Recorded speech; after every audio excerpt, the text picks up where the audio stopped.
YouTube channel Dipjyoti অ্যাকোরিয়ামে আপনাকে স্বাগত।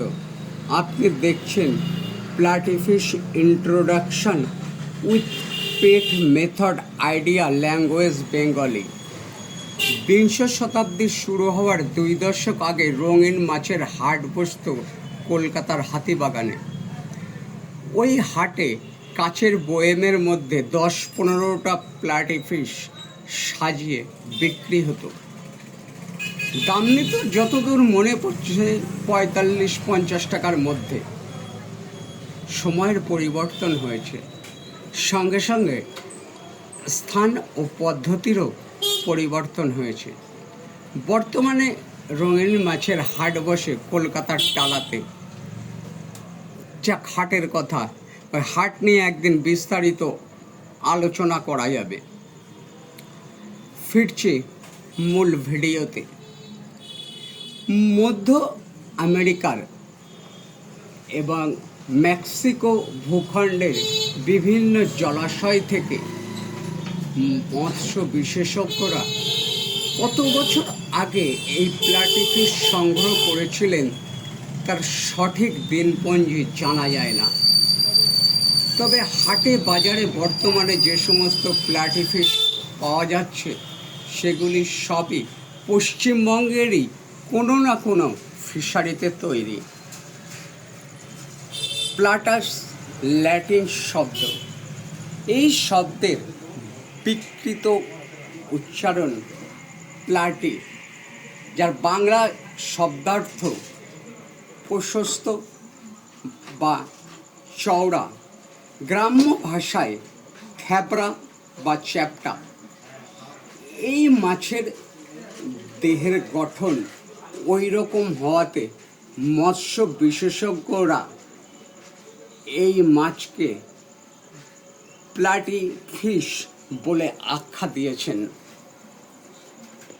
যে সমস্ত মাছ ডিম পারে না, সরাসরি বাচ্চা দেয়, প্লাটিফিশ তাদের মধ্যে অন্যতম। তাই মৎস্য বিশেষজ্ঞরা এই মাছকে জীবন্তবাহক বা জীবনবাহক মাছ বলে আখ্যা দিয়েছেন। বিজ্ঞানের যে সমস্ত চর্চাগুলো আছে, মৎস্য চর্চা তার মধ্যে অন্যতম। যে সমস্ত বিজ্ঞানীরা মাছ নিয়ে চর্চা করেন তারা এই মলি মাছকে তাদের ভাষায় পিসিলিয়া বলে থাকেন। অর্থাৎ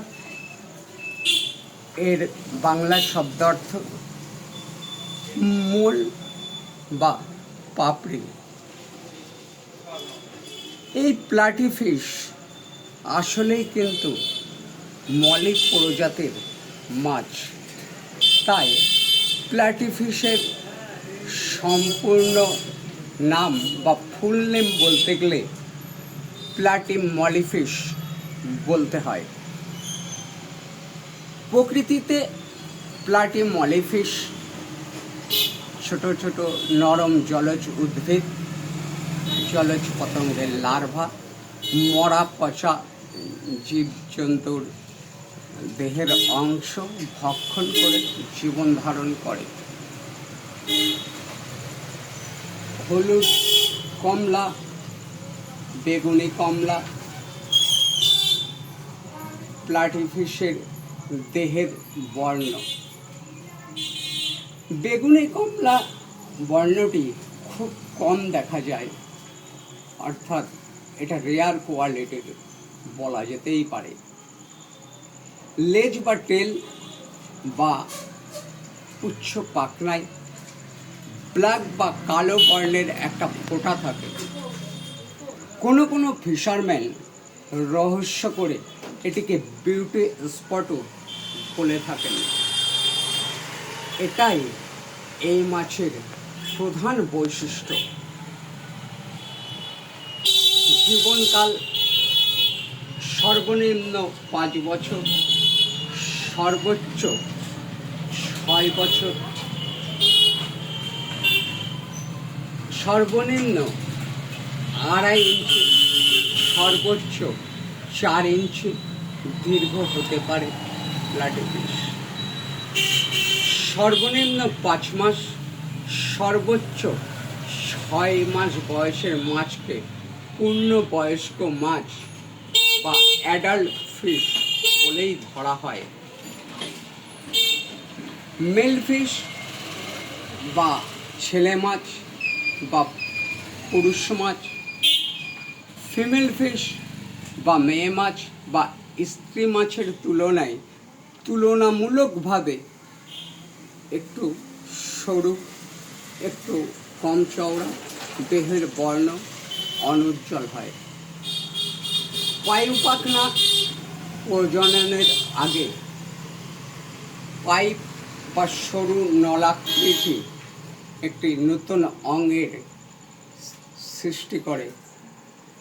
এই অঙ্গটিরই নাম গনোপোডিয়াম। স্ত্রী বা মেয়ে মাছের বা ফিমেল মাছের পায়ুপাখনা ত্রিভুজাকৃতি বা ত্রিকোণাকৃতির হয়। দেহের বর্ণ উজ্জ্বল, দেহের গঠন প্রশস্ত বা চওড়া। স্ত্রী প্লাটিফিশ গর্ভধারণের পর সর্বনিম্ন 21 দিন বা 3 সপ্তাহ, সর্বোচ্চ 28 দিন বা 4 সপ্তাহের মধ্যে বাচ্চা দেয়। এই বাচ্চাগুলো কিন্তু জলজ জাতীয় কোনো উদ্ভিদের মধ্যে আত্মগোপন করে আত্মরক্ষা করে।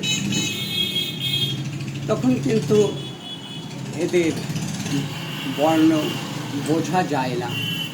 আস্তে আস্তে যত বড় হয় বর্ণটাও বোঝা যায়। মা প্লাটিফিশ সর্বনিম্ন 15টা, সর্বোচ্চ 30টা বাচ্চা দেয়। তবে এই সংখ্যাটার তারতম্য ঘটতে পারে, সেটা নির্ভর করে মা প্লাটিফিশের দৈহিক গঠন বা ফিজিক্যালি গঠনের উপর। প্লাটিফিশ খুব হার্ডি বা শক্ত বা হঠাৎ হঠাৎ মরে যায় না। বন্ধু, আপনি যদি অ্যাকোরিয়ামে প্লাটিফিশ পুষতে চান, পুষতে পারেন। ছোট বড় যে কোনো অ্যাকোরিয়ামেই প্লাটিফিশ পোষা যায়। আপনি হয়তো এখন বলবেন, প্লাটিফিশ পুষব, অক্সিজেন মেশিন কি লাগবে? বন্ধু, ওটা অক্সিজেন মেশিন নয়, ওটাকে বলে এয়ার পাম্প। অর্থাৎ এয়ার সরবরাহ বা সাপ্লাই হয়। এয়ার পাম্প লাগবে কি লাগবে না সেটা নির্ভর করে মাছটা কত বড় জায়গাতে, অর্থাৎ কত লিটার জলে আছে তার উপরে। জলের থেকে যদি মাছের সংখ্যা বেশি হয় তাহলে এয়ার পাম্প ব্যবহার করা হয়। আর জলের পরিমাণের সঙ্গে যদি মাছের পরিমাণ ঠিক থাকে, যে কোনো মাছের ক্ষেত্রে এয়ার পাম্প লাগে না। এখন আপনি বলবেন, তাহলে কত লিটারের জল, একটু কত জায়গা, ব্যাপারটা? হ্যাঁ, ওই ব্যাপারটাই এবার বলবো। আপনি যেমন তেমন একটা ধারণা নিয়ে নিন। 20 লিটার জলে এই যে সাইজের প্লাটি মলিফিশ দেখছেন, 10-12টা যদি আপনি পোষেন, এয়ার পাম্প ব্যবহার করতে হবে না, ফিল্টার ব্যবহার করতে হবে না। এতে মাছ সুস্থও থাকবে, ভালোও থাকবে, আবার বংশ বিস্তারও হবে। আর এর থেকে বেশি হলে তখন আপনি এয়ার পাম্প ব্যবহার করবেন। প্লাটি ফিশ ময়লা কম করে, উচ্চ ক্ষমতা সম্পন্ন, কোনো ফিল্টারের প্রয়োজন হয় না। একটা সাইফন নল হলেই এই মাছ পোষা যায়। দিনে 2 বার খেতে দিন। সব যে কোনো দানাই আপনি দিতে পারেন, ভাসমান দানা, ডুবো দানা, তবে দানাটা যেন একবারে খেতে পারে, একবারে খেলে নিতে পারে এরকম দানা ব্যবহার করুন।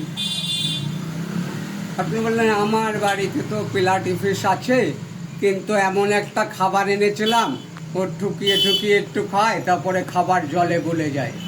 হ্যাঁ, আপনি যদি বড় দানাও ব্যবহার করতে পারেন, হাতে একটু ডলে ভেঙে দিন, গুঁড়ো করে দেবেন না, ভেঙে দিন, খাবে, খেতে পারবে। এমনভাবে ভাঙুন যাতে তাকে একবারে গিলে নিতে পারে। পোটেনশিয়াল হাইড্রোজেন, জলের ক্ষরতা বা ওয়াটার হার্ডনেস, এসব সম্পর্কে কিছু ভাবতে হবে না।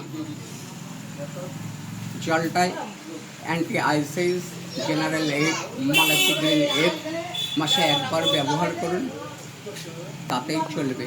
একবার জলটা সাইফন করুন, যতটা জল কমলো ততটাই পুনরায় নতুন জল দিয়ে দিন। অ্যাকোরিয়ামের মধ্যে একটু ঝোপ জাতীয় এই ধরনের দেখছেন, এই জাতীয় গাছ ব্যবহার করবেন।